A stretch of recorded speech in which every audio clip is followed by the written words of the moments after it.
Good evening, everyone. Welcome to our Friday prayer and meditation. Actually, this is our special Mother's Day edition. Happy Mother's Day! Ako na unang bumabati sa inyong lahat.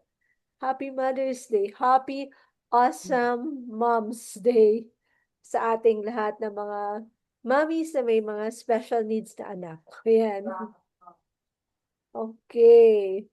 So, for tonight, yun nga, this is a special episode for us. And we will be talking about the characters or the characteristic of an awesome moms. Okay, let me, okay, sandali.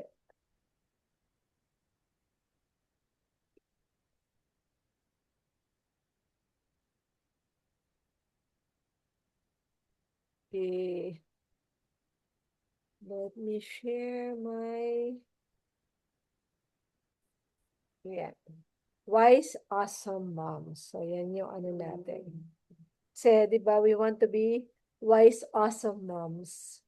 Sabi nga dito sa Proverbs 14:1, a wise woman builds her home, but foolish woman tears it down with her own hands. Ayan.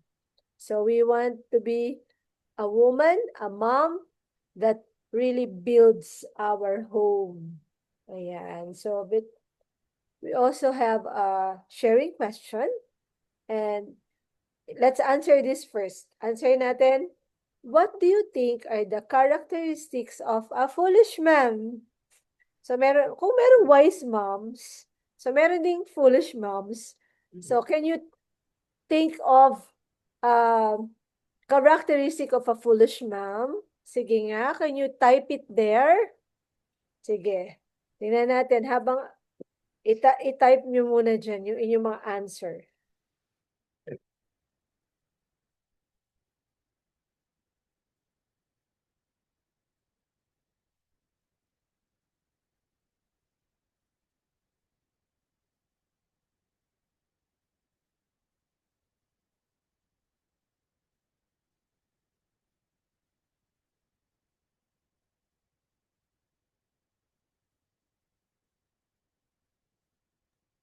Okay, paki-type po dyan sa comment section natin. Yeah, Mother's Day na po. Hindi nyo, ahehehe. Nakalimutan natin, Mother's Day na. Happy Mother's Day, sabi ni Mami Lily. Happy Mother's Day sa lahat. Sabi dito niya, refuse to listen. Sabi ni Mami Pinky, refuse to listen when given advice. Makasarili.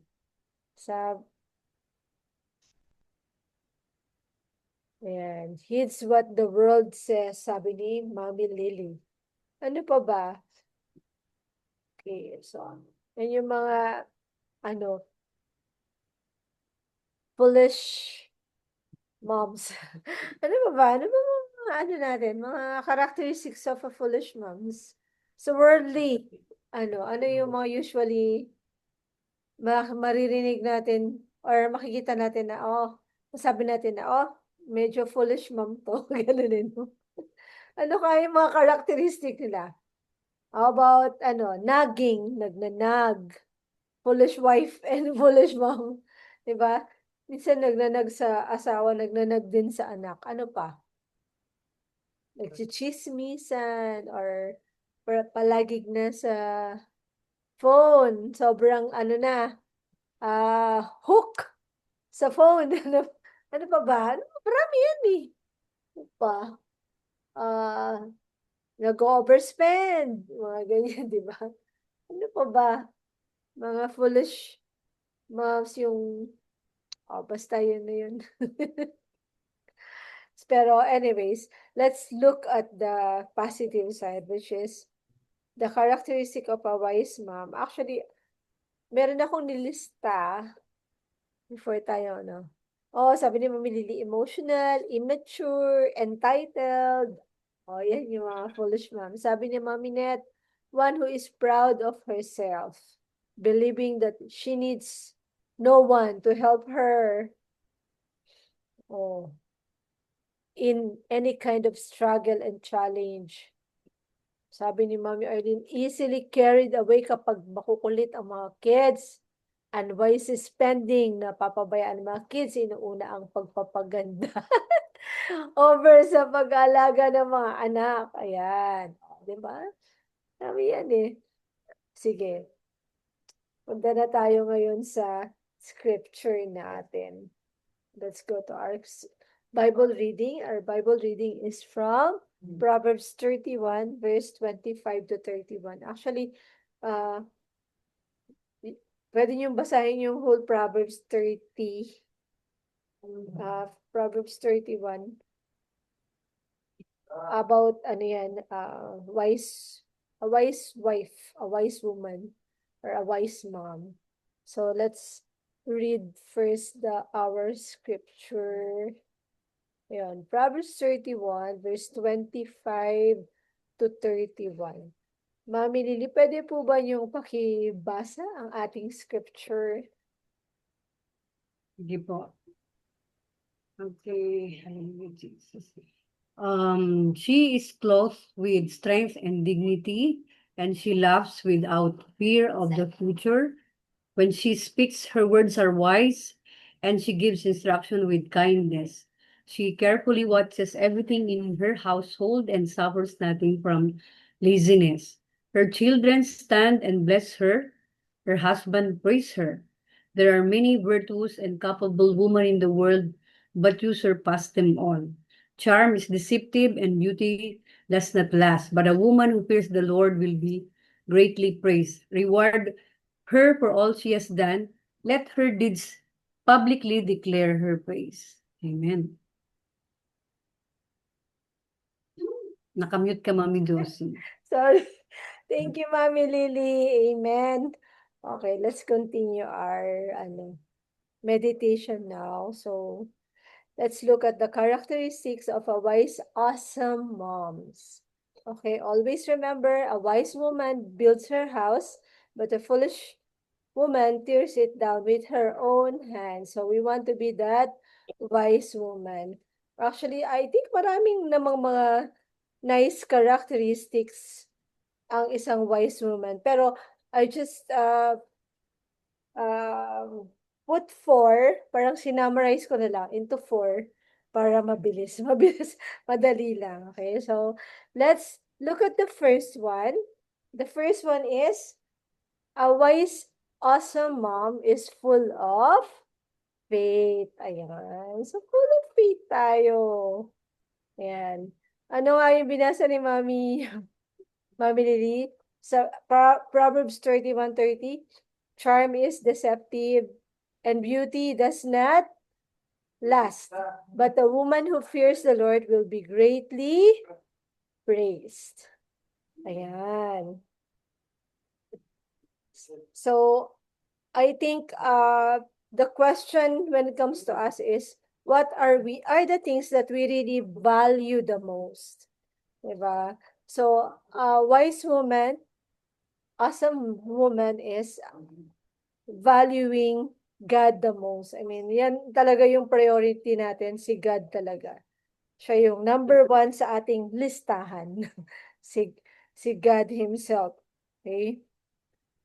Let us look at the example of Mama Mary. Diba? Si Mama Mary, sabi to sa Luke 2:19, but Mary treasured up all these things, pondering them in their heart.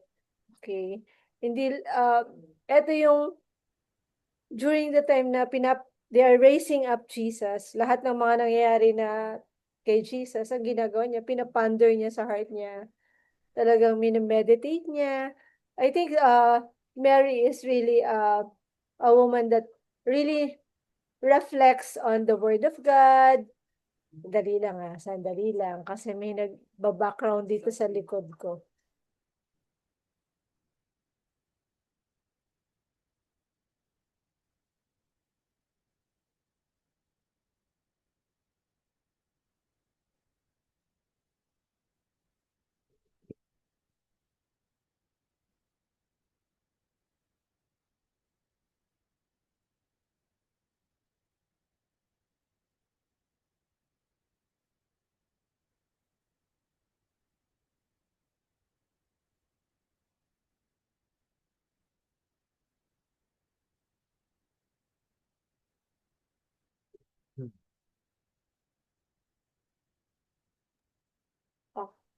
pasensya na.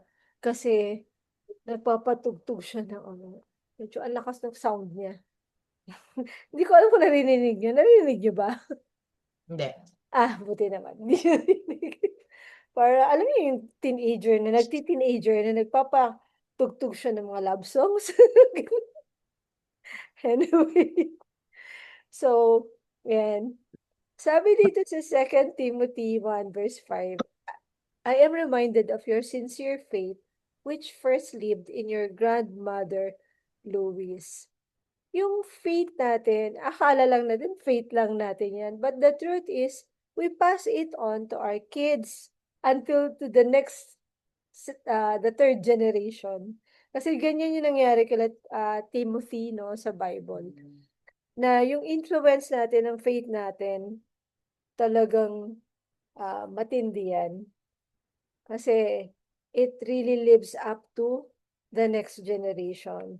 Tapos, tingnan na, balikan natin si Mary. Si Mary kasi is, di ba, yung heart niya, number 1 talaga si God sa heart niya. Sabi nga, nung sinabihan siya na, you will have a son, kahit na yung virgin siya, ganyan. Tapos, iko-conceive niya si Jesus, ganyan. Ano yung pinaka-word niya? Yung pinaka-important word niya na talagang na-appreciate nung angel na nagsabi sa kanya. Sabi niya, di ba? Let it be done to me according to your word.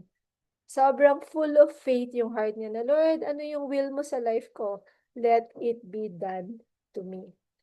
Parang yung sa heart ng isang wise woman, iisa lang talaga yung nagmamatter, and that is the will of God to happen in her life. So, there is really a strong connections to God. Diba? A woman full of faith also is a woman full of always pray, full of prayer, always believing in the goodness of God, na talagang alam natin na ang answer sa bawat challenges, nire-respond natin lagi sa prayer.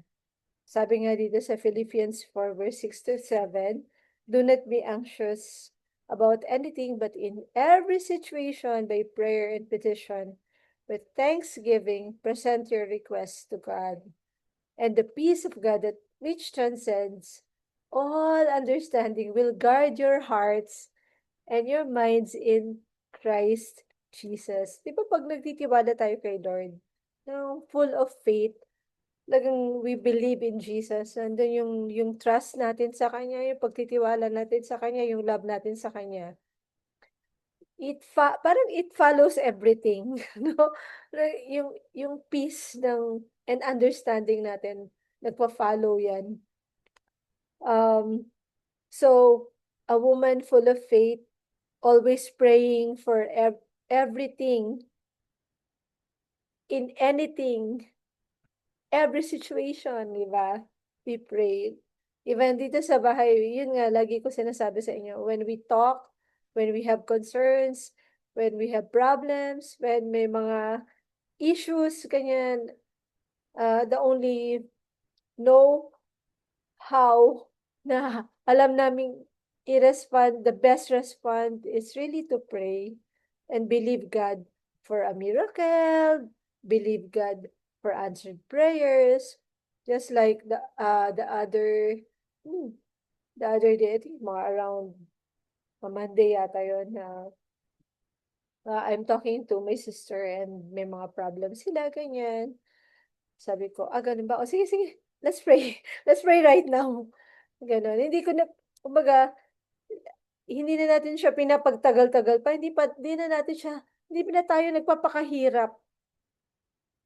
Hindi na tayo nagpapakahirap pa ng pag-iisip natin kung anong gagawin natin at saan tayo kukuha ng paghuhugutan natin ng answer dun sa mga concerns natin. Kundi we all already go to God. Diba? Kasi yung heart natin, alam natin na God hears, God knows, God cares. So, whatever it is, when we pray to God, He will just answer. Sabi nga, pray at all times. Sabi yan sa Ephesians 6:18. And sabi, pray without ceasing. As in, non-stop talaga yung prayer. Di ba? Just like yung paghinga natin, di ba? Non-stop. It's the same with prayer. Non-stop communication with God, non-stop talking to Him, na hindi naman ibig sabihin na walang I mean, walang stop, ganun. I mean, dire-diretso. It just mean na in every turn of your life, in every concerns and everything, you know God is there and you can come to Him and pray, to Him in prayer. Sabi nga din, so Romans 12:12, sabi, be faithful in prayer. So, paano ba natin to gagawin, no? No, para mapakita or ma-pass on natin sa mga anak natin, hindi lang sa anak, sa asawa natin, na yung faith natin, no, para mai-pass natin sa kanila. Because a wise woman full of faith, we really influence people around us, no? So, pwede siguro in a very simple ways, such as praying before a meal, di ba, bago kumain, you pray together, you honor God, you pray to God, you thank God. It's as simple as that, but you make it a habit, the kids will really see that. Makikita nila yan, nakita nila, oh, ganito, we need to honor God. Also, praying before your family nga. Yun, pag may concern, kahit sino pa yan, kapatid mo, asawa mo, or anybody, the best answer talaga is to really pray. Then, always be responding talaga in prayer. So, ano na yung next natin? Ito moment. Yeah. Praying with faith, sabi ni Samsung. Sino itong si Samsung? Okay. So, let's go to next. The number 2 characteristic of a wise, awesome woman or awesome mom is diligent. An awesome mom is diligent. Okay. Pag sinabi kasi nating diligent, ano ba yung ibig sabihin ng diligent? Sabi ni Google dyan. You know? Diba? Pag sinabing diligent, it means hardworking. Basahin natin to. Proverbs 31 verse 19 to 21. Her hands are busy spinning thread. Her fingers twisting fiber. She extends a helping hand to the poor and open her arms to the needy. She has no fear of winter for her household, for everyone who has warm clothes. That's Proverbs 31, 19 to 21. Okay. So, pag nag-stop tayo, mga mamis, just let mga around 2 minutes pass, then try to enter again, ha? Kasi medyo malapit mag-end yung time natin. Okay? So, ganun lang yung gagawin natin. Dali lang. Medyo, ano na talaga, lumalakas.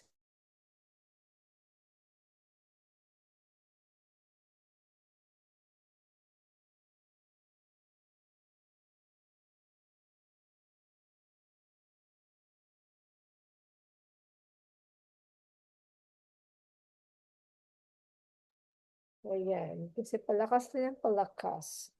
So, pag sinabi natin diligent, it means really hardworking, always finding useful things to do, always organizing things siguro, 'di ba, sa house. Hindi makakatagal ng hindi maayos. Si Ma'am Ann. Hello, Mami Annie. Si Mami Ann from Parañaque. Oo, 'di ba, ang layo niya. Welcome, si Mami Ann. Nagkita na kami ni Mami Ann dati. Tama ba? Nagkita na tayo. Punta ako sa Parañaque. So, diligent hands, always trying to improve things in the house, always learning. You always find things to do with your hands. Okay? Tapos, if you're working, you have great work ethics. Talagang masipag, no? Always find ways in helping other people. Alam mo yun, it's in your heart to really want to help. Napaka-diligent mo sa house, diligent ka sa pagtulong sa ibang tao, diligent ka sa sarili mo, you just want to improve yourself, you want to equip yourself, just want to learn. You are persistent, you're not giving up. That's include in diligence, no? Sabi nga sa Bible, diligent person always prized her game. Kumbaga, nagiging productive tayo when we are diligent. An awesome mom are diligent moms. Sobrang masipag. Actually, kung tinitingnan ko yung mga moms natin dito sa group, kita ko talaga na one common characteristic is we can see diligence sa bawat isa sa atin. No? We help our family, we help our kids, tapos we still help the community. Di ba? Nakakatuwa yung we help each other. We're trying our best to be very productive in everything that we are doing. So, nandyan yung diligence. Okay. Next natin is prudent. Awesome wise moms are prudent. Okay. Proverbs 24 verse 3 to 4. By wisdom, a house is built, by understanding it is established. Through knowledge, its rooms are filled with every precious and beautiful treasures. Wow. Proverbs 31 verse 25 to 27, she is clothed with strength and dignity, and she laughs without fear of the future. When she speaks, her words are wise, and she gives instruction with kindness. She carefully watches everything in her household and suffers nothing from laziness. Okay. Ano ba yung ibig sabihin ng prudent? Ang isang tao, ang isang awesome moms ay dapat maging prudent. Okay? That's the characteristic of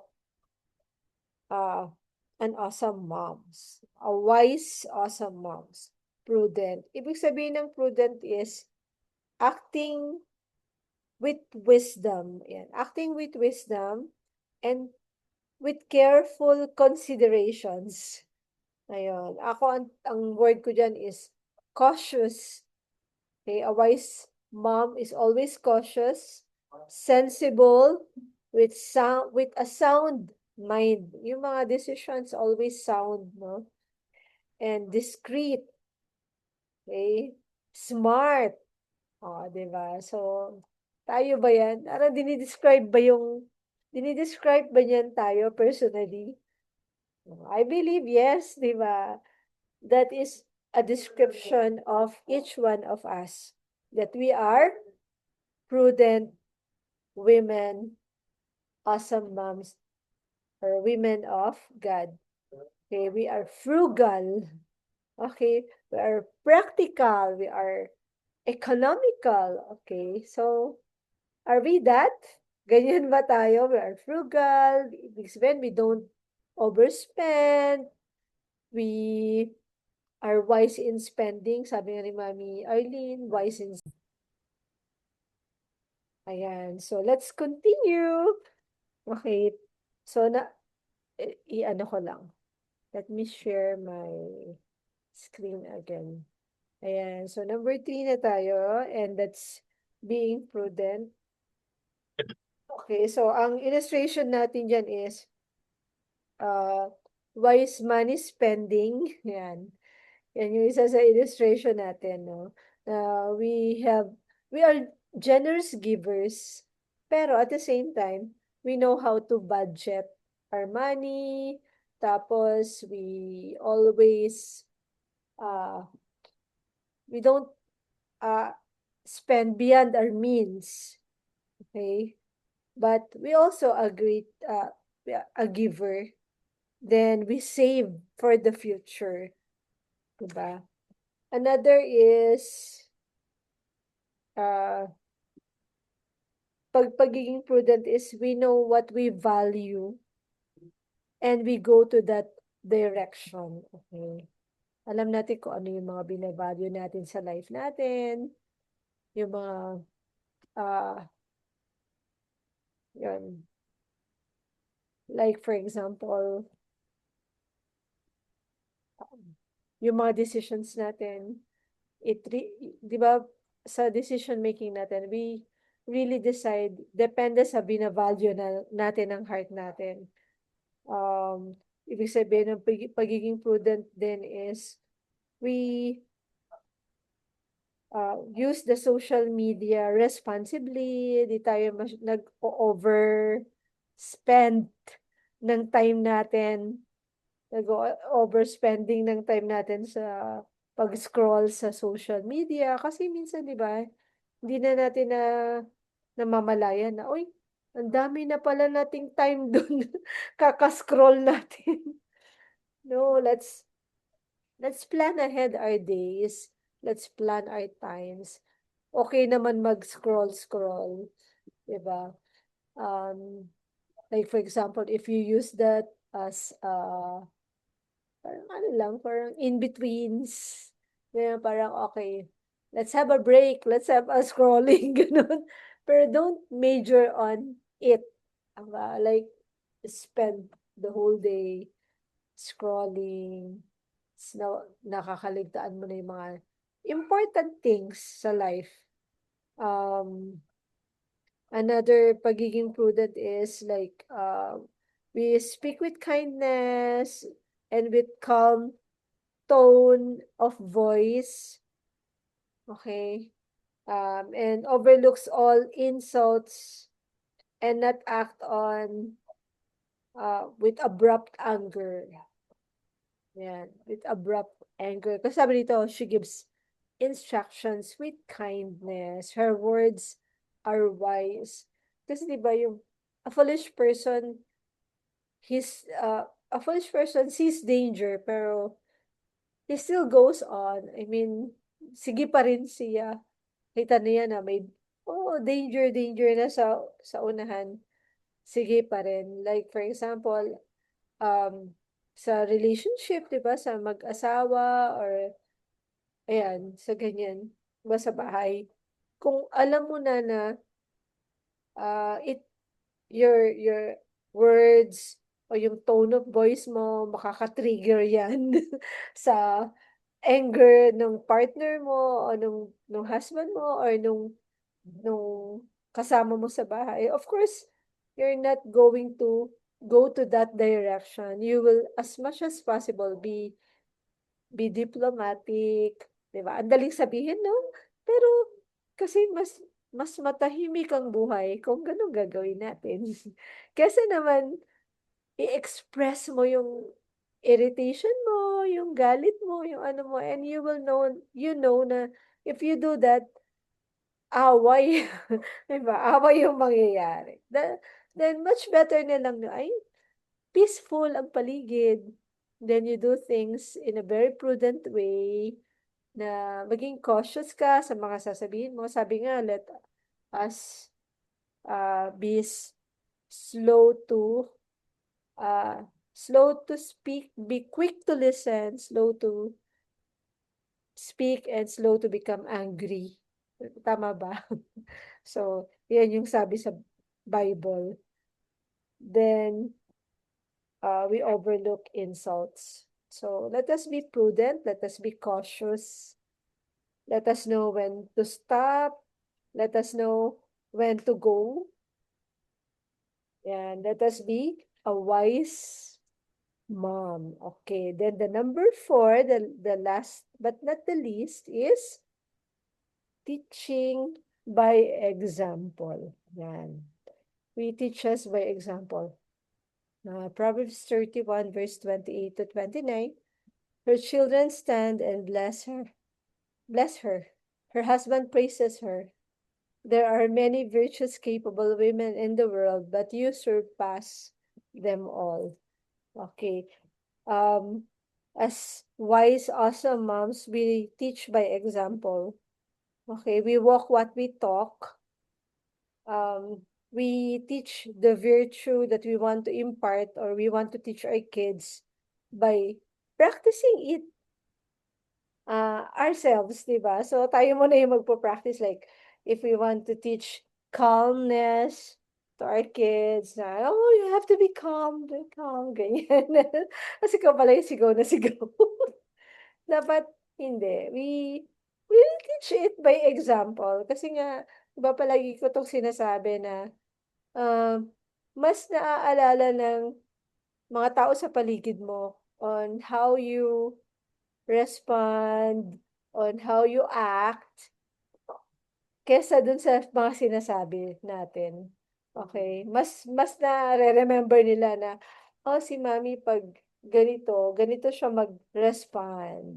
Okay. Ano ba yung, ang tanong is, ano bang naalala ng mga anak mo sa'yo? How do you respond? How do you react on things? Okay, so people surrounding you, like in this Proverbs na binasa natin, di ba? Sabi nga dito her children stand and bless her. O, di ba? Pati yung husband niya, pinapraise siya. Ibig sabihin, nakikita talaga sa actions, sa example niya, yung mga virtues of wise, awesome moms. Okay. So, ibig sabihin may integrity tayo. Integrity. Ibig sabihin, we are one person in public at saka one person in private. Same lang tayo. Hindi yung pag nasa private, iba. Pag nasa public, iba. Hindi. Consistent yung heart natin. If we are calm when people surrounds us, if we are this person, if we are sweet, if we are kind, ganun din. Kind ka pa rin kung kahit walang nakatingin, di ba? Kasi alam mo naman may one audience tayo na hindi nakikita. And that is God Himself. So, mayroon tayong integrity pagdating sa characteristic natin, sa heart natin. And we show it by example. Okay. So, when we tell others or tell our kids na, oh, you have to be kind, you have to be nice, ang tanong, kind ba tayo, nice ba tayo, di ba? We always live by example. Ayan. So, let's have the summary. So, conclusion natin. Ano yung 4 characteristic of an awesome mom? Number 1 is full of faith. Number 2, diligent. Number 3, prudent. Alala niyo pa ba yung mga ano nito, mga mga meaning? Ayan, prudence, cautious means cautious, diba? Diligent means hardworking, and teaching by example. So, yung 4 na yan, kung ano yung nasa heart natin, puno tayo ng ganyan, then I think we are wise, awesome moms. Okay. So, before we go to prayer, please, anybody who wants to add to that, sige po. Let's do this. Sige. Mami Net, ikaw na. Dagdag ko lang, idadagdag ko lang doon sa mga sinabi mo na taking into consideration Proverbs 14:1, maia-apply natin yan sa ating journey as parents of our children. Kasi nga, yan talaga ay ina-apply sa ating journey as a mandate. No? As a mandate. para tayo ay maging intentional, para tayo ay maging patient, at para tayo maging love-centered parents, di ba? Sa kontekstong yan, talaga namang mabibuild natin ang house natin. Kaya sabi mo nga, sabi nga doon sa Proverbs, the wise woman builds her house. At paano ba natin gagawin yon? Hindi tayo magiging wise not unless we use wisdom. We use the wisdom of the Lord. We use the wisdom of the Lord. I just want to share kung ano yung paano ko ninavigate ang aking buhay being, being a wise mom of my son. Noong nag-uumpisa pa lang ako, just just receiving the ano ba ito, the diagnosis. First and foremost, what I did is that I created a safe haven. A safe. What do I mean by that? In-establish ko yung home environment sa aming bahay sa pamamagitan ng in-understand ko at talagang inalam ko yung ano kondisyon ng anak ko. Nag-aral ako. Correct. Totoo, nag-aral ako. Nag Totoo. hindi nag-aral na nag-enroll sa school. Nag-aral ako, nagbasa ako ng nagbasa, bumili ako ng mga libro about autism kasi hindi ko naman talaga alam. And then in-educate ko maigi ang aking sarili dahil itinerap ko nga yung anak ko. I make it a point na parati akong nakikipag-dialogue sa OT ng anak ko. Hindi yung basta ko siya pinababayaan na, after the 1 hour session, larga na kami. No, I make it a point that I would really talk to the OT kung ano ang mga ginawa nila. At inaalam ko, yung sabi nga nung OT, Mami, kailangan ano tayo What is black is black. What is white is white. We have to be consistent. What we are doing in this therapy session, kailangan yun din ang ginagawa niyo sa bahay. Ibig sabihin, kung anong sinasabi kong bawal kay Pedri, kailangan bawal din sa'yo. Hindi yung kailangan binagbabawal ko rito. Di ba, Mami, nadaratnan mo si Pedri, pinagpapa-face the wall ko. So, ibig sabihin, he's doing something na hindi ko pinapayagan. So, kung hindi ko pinapayagan, dapat hindi mo rin pinapayagan sa bahay. Dapat hindi mo rin pinapayagan sa... And we have to admit, we as mommies, we as mothers, we really tend to spoil our children, di ba? Talagang, kasi napakabigat ng kalooban natin kapag hindi natin na ibibigay ang talagang gusto natin sa ating mga anak. But nevertheless, tinuruan ako ng OT, ni Pedrick, na ganun, kailangan, kasi ito, alam niyo po ba, na itong mga anak natin ay manipulator. Ano ibig sabihin ng manipulator? Yung kanilang manipulative behavior na iiyak sila just to get our attention, just to get what they want. Yung kung ano yung kailangan makuha ko ang gusto ko sa mami ko, iiyakan ko ang mami ko, maglulupasay ako, di ba? Maglulupasay ako. I've been always sharing this, mga ginagawa ko noon na talagang tinuro sa akin ng OT ko, tiniis ko si Pedrick. Tiniis ko, siguro tinulungan, hindi ko sinasabing dahil magaling akong mami, tinulungan, nagawa ko yon na dahil tinulungan, pinapasalamat ko sa Panginoon na nagawa ko yon. Hindi ako yun. Sa tulong yun ng Panginoon. Kaya nga, it's always important nga na lahat ng nagagawa natin, of course, marami tayong mga pinagdarasal, bibigyan natin ng gratitude always ang ating Panginoon. Yun lang. Yun lang. Thank you, Mami Net. Importante talaga yung consistency, no? Yes, Dapat yes. consistent, commitment natin. Yeah. Mami Cathy, go ahead.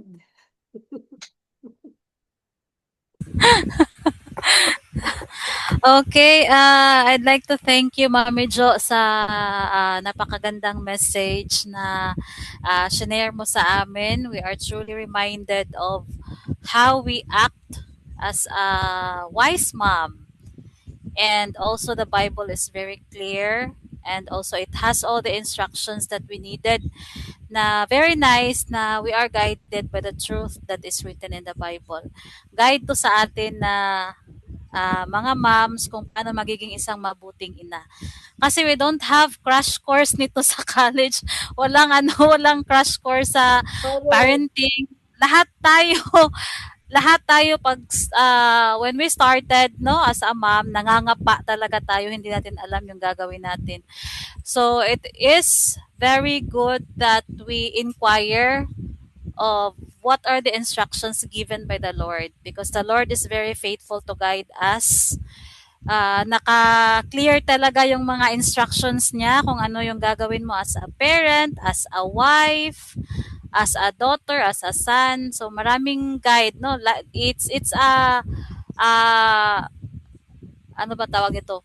We get so much life lessons from the Bible. So yun lang yung ano ko, take away ko sa message. Napakagandang mensahe na nagre-remind sa atin every day, no, to be to be full of faith, to be diligent, to be prudent, to serve as an example to our little ones.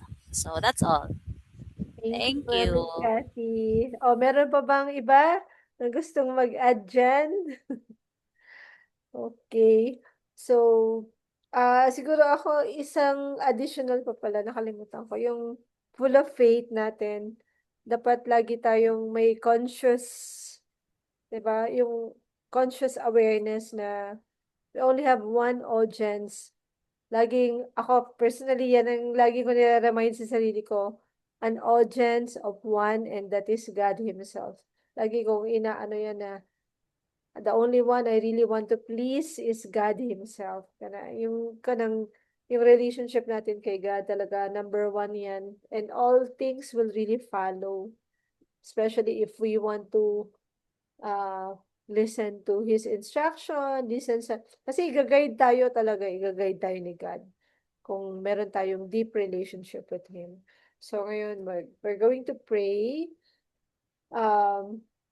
Mami Net, lead mo kami sa prayer for all moms, autism moms, kasi Mother's Day. So pray for all the autism, for the moms in our group. Yan. So yan muna tayo. Moms muna tayo. Sige.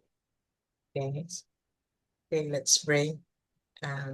Heavenly Father, we praise and thank you that you gather once again us as one family, sharing your word through Mami Josie. Salamat sa mensahe mo na totoo naman pong magbibigay gabay na naman sa amin upang maging maayos ang aming pagnanavigate ng aming mga buhay, Panginoon. Salamat sa paggugunita ng aming araw bilang mothers. Salamat sa mga pag-receive namin ng mga mensahe na tunay namang nag-i-inspire sa amin para maging katupad-tupad ang minimithi mong dapat naming gawin bilang mga magulang sa aming mga anak, Panginoon. Salamat din sa kalakasan na ibinibigay mo sa bawat isa sa amin na totoo naman pong kinakailangan namin sa aming gawa ng aming mga tungkulin bilang mga magulang ng aming mga anak. We come before you today, again, acknowledging that we need your divine wisdom to navigate our lives. Thank you for your word again. Sabi nga sa James 1:5 that if we lack wisdom, we should ask you, and you will give it to us generously. Yes. Lord, we truly ask that you align our hearts with your truth, helping us to trust in you rather than in our own wisdom. Amen. We trust that you will be guiding us all throughout our journey at naniniwala po kami na you will grant the discernment, the strength, and the dignity and guide us to speak with wisdom and kindness. Help us to build up our home and the relationships with one another, with the members of the family, with our children, with our husbands, and all the members of the family. This we ask in the mighty name of your Son, Jesus. Amen. Amen. Okay. Before I ask Mami Cathy to lead us in prayer for our awesome kids, mga mamis, kung may mga specific prayer request kayo, paki-chat nyo dyan sa chat kasi after mag-pray ni Mommy, ako yung magli-lead naman sa prayer for specific prayer requests at saka para sa incoming events natin. Okay? So, just type your prayer request po dyan. So, Mommy Cathy, kindly lead us in praying for our awesome kids. Let us pray.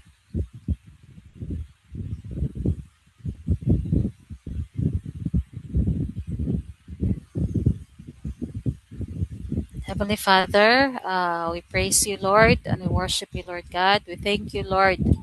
We thank you, Lord, for tonight, O Lord God. We lift up to you, O Lord, our children, Lord God, with special needs.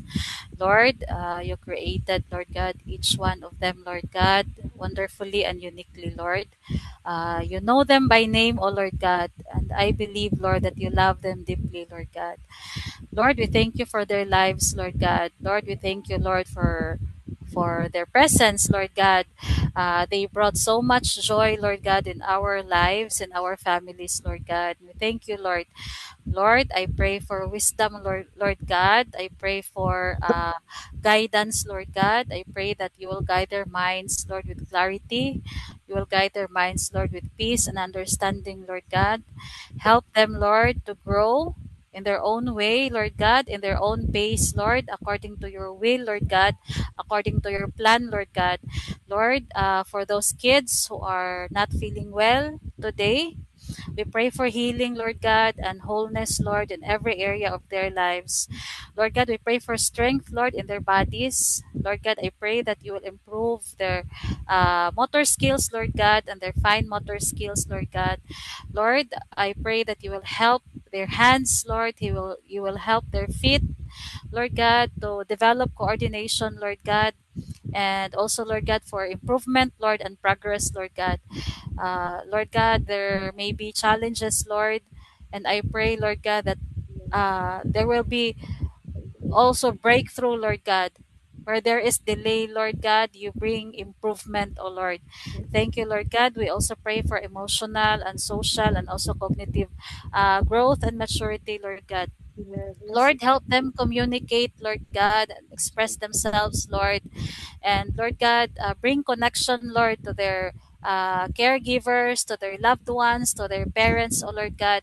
Surround them, Lord, with patience and love and support from their families, Lord, from their teachers, oh Lord God. Lord, we ask for maturity and continuous development, Lord God, in every stage, Lord, in every area of their lives, oh Lord God. Let them flourish in confidence, joy, Lord God, and may they experience, Lord God, your presence. May they experience, Lord God, your peace, Lord God, and may they feel, Lord God, that they are safe, Lord, that they are valued, they are loved, and they are understood, Lord God. Lord, I pray that you will cover them with your divine protection, Lord God. Guide their every steps, Lord God, and fill their days, Lord, with hope, Lord God, and progress, Lord. Let also, Lord God, your healing power flow through every part of their being, Lord God. Thank you, Lord Jesus, Lord, and we surrender them all to your hands, O Lord God. We commit them to you, O Lord God. Uh, we give you back, Lord, the glory and honor, Lord God, and thanksgiving in Jesus' name. Amen and amen. amen. Amen. Okay, let's pray for our specific prayer requests. Father God, we want to thank you for all the faithfulness that you're showing to us. Each prayers, Lord, you always answer them, Lord God. You are faithful in every way, so God, blessing our families, Lord God, causing our kids to mature, to improve. Salamat, Lord. Una, Lord, tinataas namin si Daddy Joel sa inyo, Panginoon. Lord, ikaw yung nakakaalam ng situation niya ngayon sa work niya. We ask for your Holy Spirit to guide him, to strengthen him, and give him peace that passes all understanding, oh God, knowing that you are with him. He's not alone in what he's doing. We ask for your favor. And we ask, Lord God, na bigyan mo talaga siya ng wisdom on what to do and how to really motivate his uh, people under him. And that, Lord, they will be able to always finish on time. And thank you, Lord, na you will cause him to receive good reviews, good evaluations, Panginoon, Lord, and that even for the rest of his stay in his work, Holy Spirit, accompany him, give him wonderful thoughts, help him to be able to put his trust in you, Lord God, in every ways, Lord God. Turn around his situation, Lord God. Protect him from the plans of the enemies. Lord, thank you. Bless Daddy Joel in his work, giving favor in the eyes of his boss and other mga kasamahan niya sa trabaho. In Jesus' name. Also, Lord, we're praying for Awesome Caleb and yung si Kaden, yung anak ni Mami Mayrel.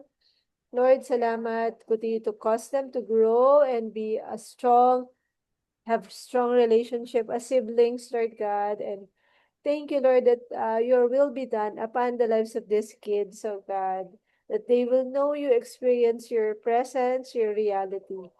Lord, we also pray for safety ni Daddy Egay as he traveled in China.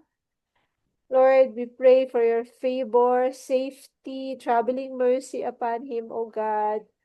And let him be aware and know that he's not alone in that trip, but you are there. You are there with him. Give him favor also, O God, and just cause him to be aware that you are with him, Lord God. Thank you for success of whatever is the purpose of going there. Give him success, Lord God, in Jesus' name. We also pray for the husband of Mami Tin dahil sumasakit yung left knee niya, similar sa right knee na operahan before. Lord, right now we agree in prayer.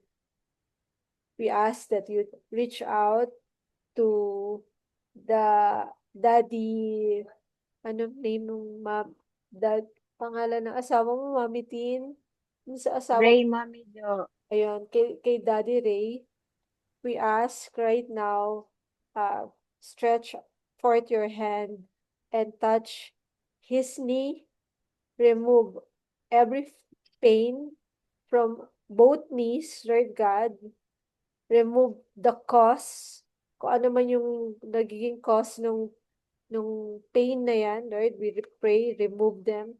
Jesus, you are our healer, our best doctor. Touch his knee right now, oh God.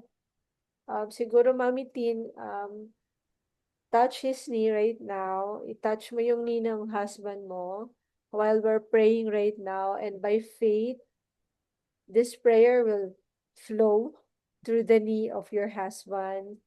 And just let it flow and receive by faith. Lord, as Mami Tin is touching the knee of of Daddy Ray, Lord, we ask for your healing power to flow upon his knee.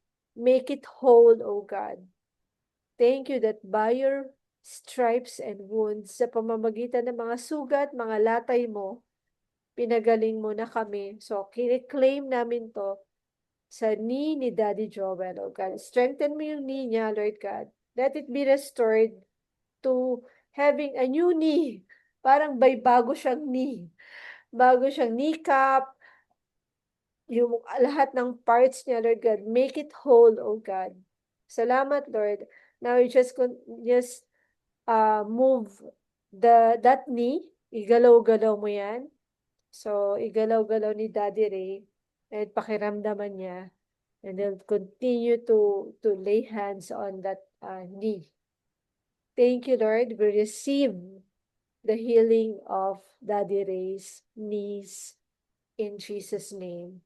Also, Lord, we ask for Mami Cathy for favor because she's looking for a job na makakita siya ng mga talagang client, makastart siya sa pag-work niya, Lord God. Give her favor, give her wisdom on what to do. Salamat, Lord. Wala namang imposible sa iyo, Lord God. Thank you that her breakthrough is going to come. Also, Lord, we want to lift up to you our Victorious Adventure Camp this coming May 17. We ask for the success of that camp. We ask, Lord God, use us as a blessing to bless the families and the kids who will be coming there. Lord, we ask for your presence, all the angels to be there and celebrate the kids. Touch the families, touch the kids, oh God, and pour out your spirit, pour out joy upon them, oh God, and just touch everyone, praying for the success, praying for safety sa lahat, Lord God, ng mga magpupunta doon, sa lahat ng participants, lahat ng kids, parents, volunteers, all of us. Thank you, Lord, for really successful, victorious adventure camp, Lord God. Ganun din po, praying for the success of our retreat, Breathe One in Dumaguete. Praying, Lord God, na marami pong taga Dumaguete moms and even yung mga nearby islands. Sana kung touch mo po yung mga moms, Lord God, para maka-join po talaga sila sa aming retreat and that their lives will be changed. Lord, we also pray for financial blessing, Lord God, financial provision para sa aming Zoom, para hindi na kami pa in and out, Lord God. We ask that you bless every one of us, oh God, so we can really contribute to our Zoom subscription, Panginoon. Lord, we entrust everything to you. We love you. We praise you. This we ask in Jesus' mighty name. Amen and amen. Ayan. Okay, let's have our picture taking. Everyone, open sesame tayo. Yan. Ayan. Hi, everybody. Yana, come here. Ayan. Come here. Yana. Okay, let's Pick up. Faster, faster. 1, 2, 3, bye. Okay. 1, 2, 3, smile. 1, 2, 3. 1, 2, 3, bye. Ay, ang galing naman. Smile, Ay, pero pa-heart-heart tayo umiyak. dyan. Pa-heart-heart. Okay. Smile daw pero umiyak. Kasama ko. Bakit umiiyak? O, ito. Pa-heart-heart tayo dyan. 1, 2, 3. Yana, faster. 1, 2, 3, bye. Are you crying? Smile pero umiyak. Yana, Yana, come here. Faster, faster. Come here, show your face. Oh. Tita, tita. Come here. Oh, enough na, enough na. Stop crying na. Hello, Yana! Ay, Hi! Ang Hawakan mo laki yung na balo. ni Yana! Big girl. So, Okay. guys, that's hello, Mami P. Goodbye. Bye. Bye po. Hataki, Hakati. Mami Cathy. Alika dito. Sama-sama. Hello, Rafa! Hi, Kati. Radio, susun. So, di ba? Rafa, did you miss me already? Oh, God. Okay. Rafa, na-miss mo na ako kagad. Hakati. Punta daw kami sa Kati. Hello. Hello, Sama Rafa. ka. Oh, siya. Sama ka. Okay. Sama-samahan.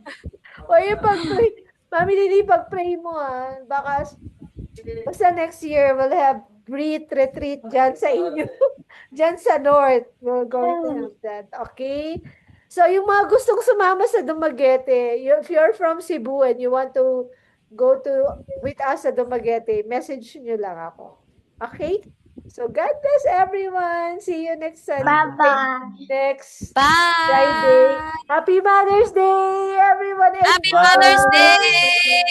Enjoy talaga kayo. Enjoy. God bless.